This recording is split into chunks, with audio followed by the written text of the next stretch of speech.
A caravana de Lula completa o circuito mineiro em Belo Horizonte nesta segunda-feira. O ex-presidente percorreu mais de uma dezena de cidades nas regiões do Vale do Aço, do norte e do nordeste do estado, antes de chegar à capital. Sempre acompanhado de companheiros do partido e de aliados de outras legendas. Quem faz o balanço desse movimento político e pré-eleitoral é o deputado Paulo Guedes, do PT. Bem-vindo, deputado. Pois não, minha querida.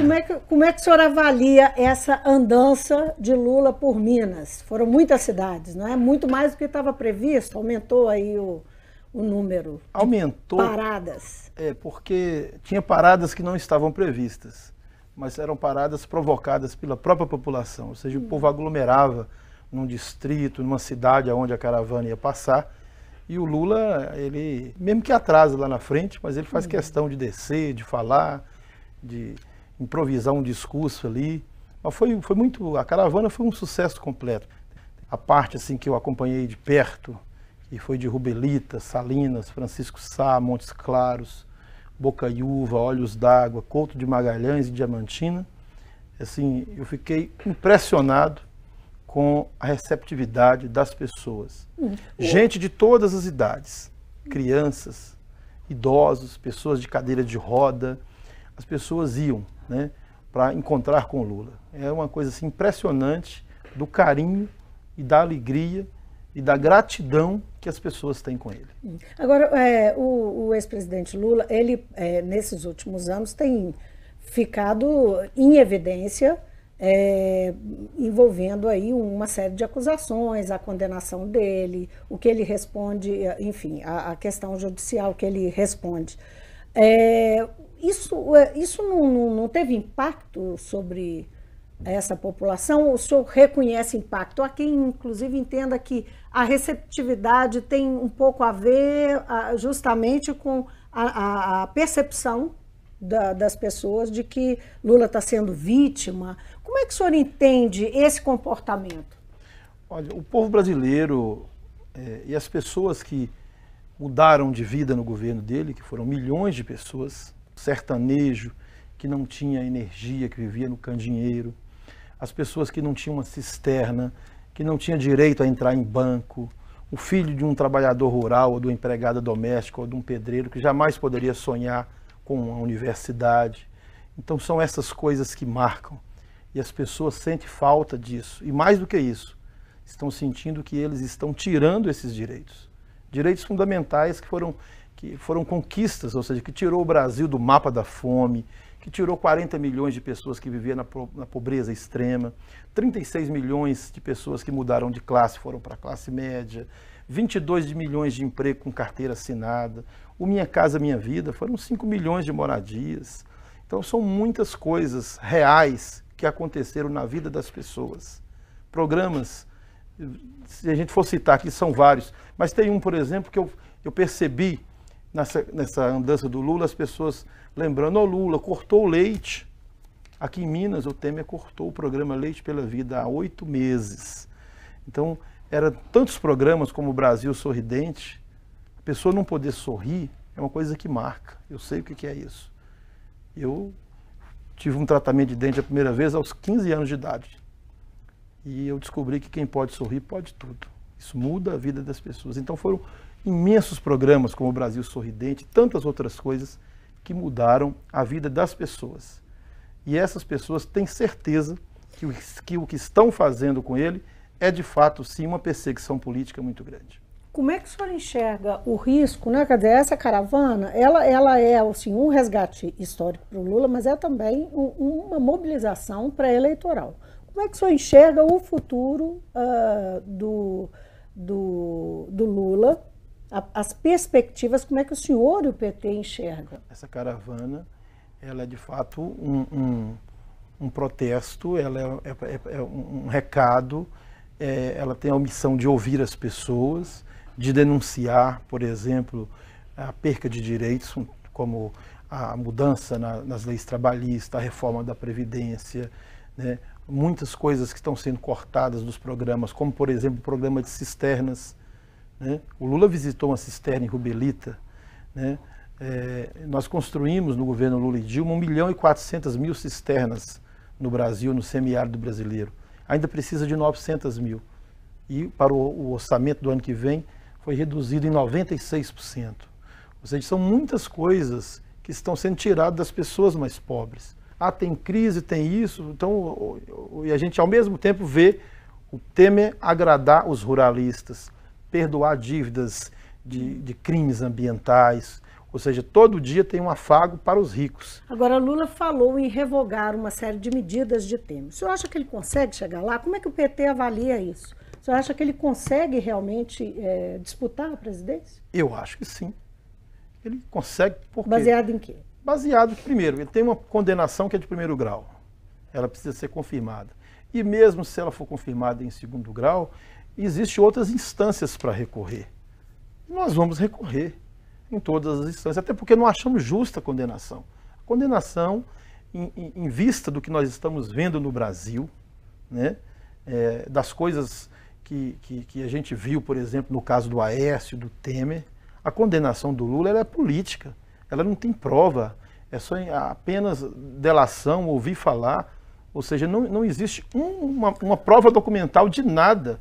Não acharam dinheiro na conta do Lula, não acharam nada. Revisaram a vida dele e dos filhos, mataram a mulher, fizeram de tudo e não acharam nada. Essa é a verdade. Se o Lula não disputar a eleição, vamos que isso não ocorra, que esses recursos não sejam suficientes, isso prejudica muito o PT? O senhor acha que é ruim para o PT? Olha, a imagem do PT, que de um ano para cá, depois do impeachment, a cada dia que passa nós estamos recuperando terreno. Verdade, isso é um resultado de pesquisa mesmo. Resultado de pesquisas. As pessoas estão vendo, né? Ou seja, tudo aquilo que a grande imprensa, que falaram contra o PT, as pessoas estão começando a sentir saudade do PT e do governo do PT. Porque pode ter erros, pode, como tem vários partidos, pode ter algum problema aqui ocular com uma ou outra pessoa. Um partido que tem 3 milhões de filiados no Brasil, não tem como você falar que todo mundo tem a mesma correção. Agora, uma coisa eu posso lhe garantir, as pessoas, os parlamentares, as pessoas, aonde o PT governa, têm uma preocupação muito maior com o cidadão, com o dia a dia das coisas do povo. Isso ficou evidente e o povo sente isso. Ou seja, o PT é um partido que está consolidado. Ou seja, com tudo que fizeram, o PSDB praticamente não aparece mais, foi em pesquisas do PMDB, outros partidos. O PT nós já estamos na casa de 20% de preferência do eleitorado brasileiro. E eu tenho certeza que esse número vai voltar rapidamente para a casa dos 30%. Lula? Mas nós não trabalhamos nesse projeto sem Lula, não, porque nós confiamos que o Lula vai ser candidato. O Brasil precisa do Lula ser candidato. Deputado, a caravana, o senhor diria que ela marca o início da mobilização da pré-campanha pela reeleição do governador Fernando Pimentel?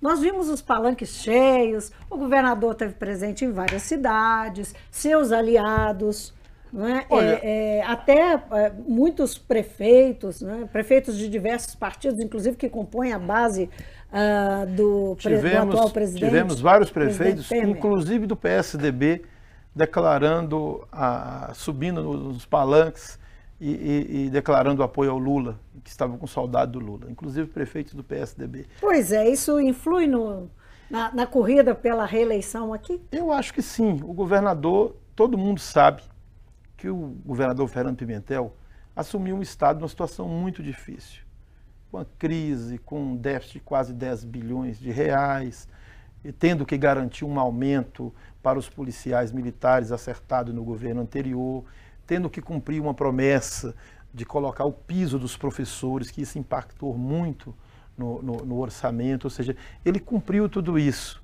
É óbvio que falta recursos para grandes obras, mas o governador tem, ao contrário, por exemplo, do Rio de Janeiro, do Rio Grande do Sul, de outros estados que quebraram totalmente, aqui a gente tem conseguido manter o básico, manter a saúde, manter a educação, manter os salários.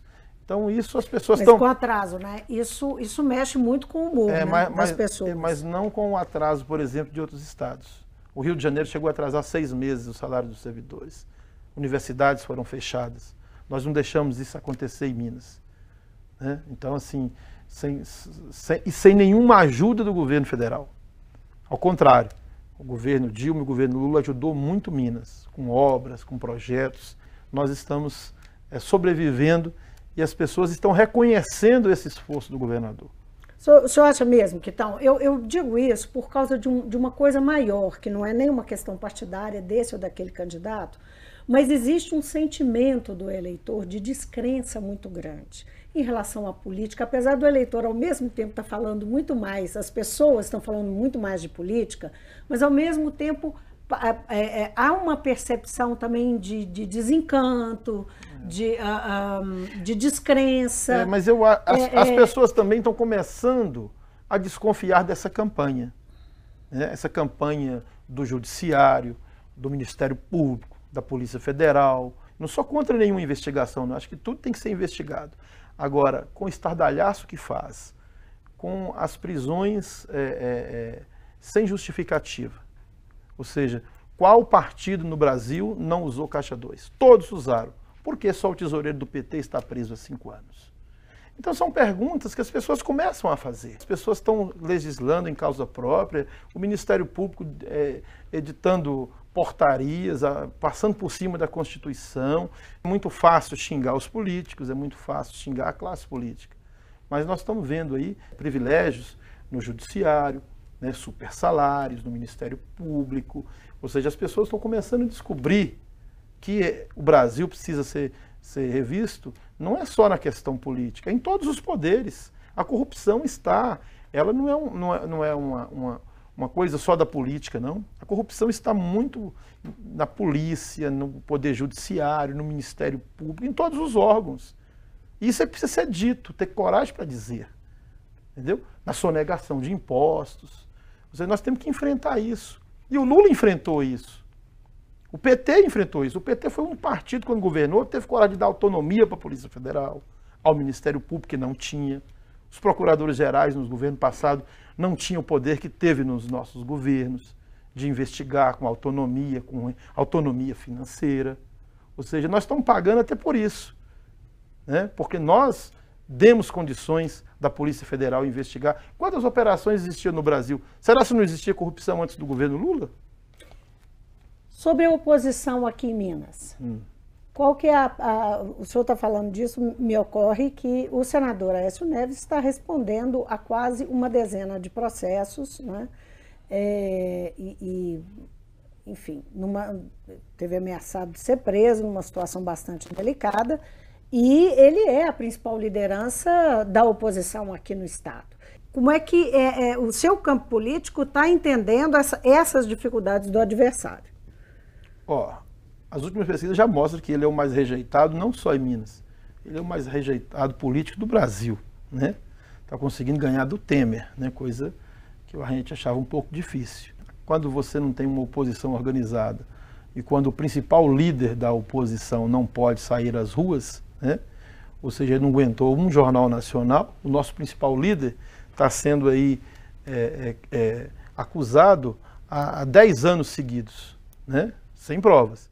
As provas contra o Aécio são contundentes, né? São contundentes, não tem justificativa, né? Aquela imagem, ela é muito forte. Não existe nenhuma imagem dessa contra ninguém do PT. O senhor está falando contra ninguém do PT. Do áudio? Primeiro o áudio, depois as imagens do primo, né, executando o que foi dito no áudio, né, recebendo as malas de dinheiro. Aquilo foi muito forte. Tem essa avaliação de que... Eu acho que tem, eu acho que eles estão um pouco sem rumo mesmo, isso é natural. Mas isso não é por causa disso que as nossas chances aumentam. Eu acho que a gente tem que se organizar. Temos erros, temos dificuldade muitas.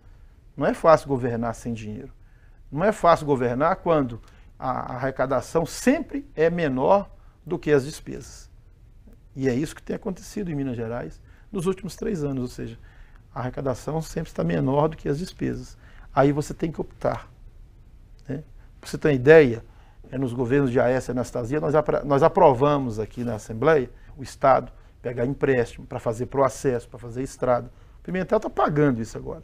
Ou seja, as benéficos dos últimos 12 anos é descontado agora no Fundo de Participação do Estado.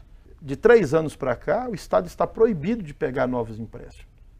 Ou seja, muito que se fez em Minas nos últimos 12 anos foram com recursos, né, advindos de empréstimos internacionais e de bancos nacionais também, como o Banco do Brasil, como a Caixa Econômica, BNDES e organizações internacionais. Nós não tivemos, o Pimentel não teve esse gostinho de pegar um empréstimo para fazer obras. Agora, deputado, nós tivemos uma reforma política que mesmo que tenha ficado muito aquém daquilo que foi discutido, não é? Ela teve lá algumas mudanças. Que vai valer, para valer mesmo, é o fundo público de campanha, para financiamento de campanha, e a cláusula de barreira, não é? Que deve restringir o acesso de alguns partidos pequenos a partir de 2018 do fundo não é? do fundo partidário e do tempo de tipo TV e de rádio. Isso. Qual que é a impressão do senhor, do PT, sobre isso que foi aprovado, a questão do fundo, que foi bastante polêmica, né? As pessoas renegam agora que tenha o dinheiro privado, por conta desses escândalos que nós acompanhamos nos últimos anos, mas também se posicionaram contra o fundo eleitoral. Como é que o senhor percebeu essas aprovações e como é que isso vai repercutir? As mudanças realmente foram muito tímidas. A gente esperava mudanças, esperava voto em lista, a gente esperava avanços importantes, como acontece em outros países mais desenvolvidos. Mas foi o possível, né? Infelizmente, mudou muito pouco, mas eu acho que a cláusula de barreira ela já ajusta um pouco, ajuda a melhorar esse processo político, né? O coeficiente... O senhor diz que ajuda a melhorar, por quê? Porque o próximo presidente terá menos dificuldade na relação com o Congresso? Essa é uma das questões. É uma percepção que eu estou sentindo, depois de tudo isso, de ver o Congresso que temos hoje. O cidadão brasileiro vai pensar 2 vezes antes de votar no deputado. Porque às vezes o sujeito vota no Lula, mas vota no deputado da bancada ruralista que vai contra os interesses dele, por exemplo. Ou seja, ou vota num deputado que defende outros interesses. Eu acho que tende agora o cidadão a procurar votar em um deputado que representa um pouco mais os seus interesses. E isso vai mudar um pouco a relação de força dentro do Congresso. Eu estou sentindo isso nas andanças, principalmente depois do impeachment, onde ficou claro, né, o verdadeiro Congresso que temos, onde os deputados não tiveram nenhuma dificuldade de se posicionar contra o povo. Nós temos um presidente com 95% de rejeição, aprovando tudo o que quer no Congresso.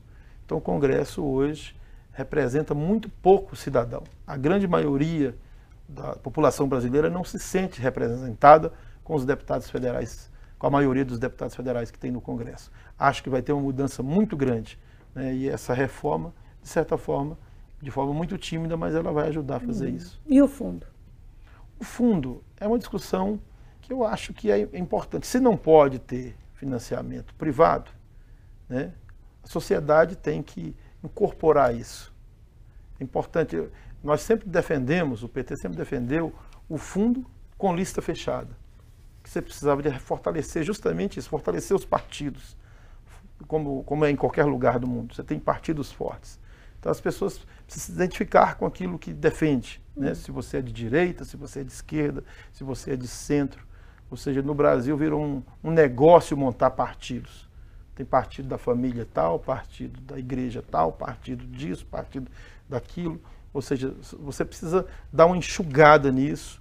Ou seja, as pessoas têm que ir se encaixando naquilo que realmente defende, naquilo que sonha para o seu país. Eu acho que, aos poucos, essa cláusula de barreira vai ajustar um pouco e acabar com essa farra, inclusive das legendas de aluguéis, que tem muitas por aí. Deputado, muitíssimo obrigada por ter vindo ao Mundo Político. Eu é que agradeço a oportunidade.